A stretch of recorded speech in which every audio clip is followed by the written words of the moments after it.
So, hello guys, ito ang ating Ninja 400 2023 model, no? So, ito pakita ko lang sa inyo. So, meron tayong kinabit ngayon, bagong stock natin. Ito. Evotex spool. Ayan. Rear paddock spool, magkabilaan po 'yan. So, ayan po, no. So, ito available to sa shop natin. Mas malaki to. Malaki at makapal compare dun sa nakasanayan nating spool. So pwede rin ito mag-serve as slider po, no? So hindi natin masabi, pero kahit papaano additional protection po 'yan. And then ito, available to, yung lightweight aluminum paddock stand. Napakaganda nito. So sa mga wala pang paddock stand diyan, lightweight and compact aluminum, hindi na kinakalawang.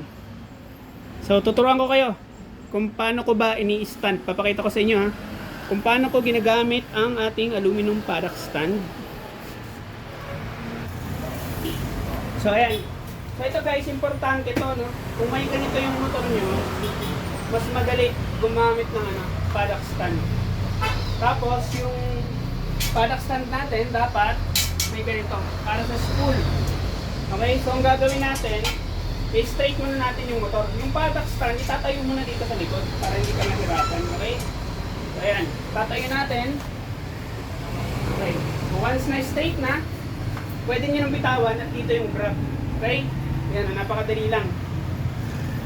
Tapos, ang gagawin, sisentro mo yung paddock stand. Okay? Ayan. Agad. Ayan. Press lang. Ganyan kadali gamitin yung paddock natin, magaan. So hindi kayo mahihirapan kahit mag-isa lang tayo. So, available yan dito sa Riding Tour Moto Trading. Message lang po kayo, bibigyan ko kayo ng magandang offer. Maraming salamat!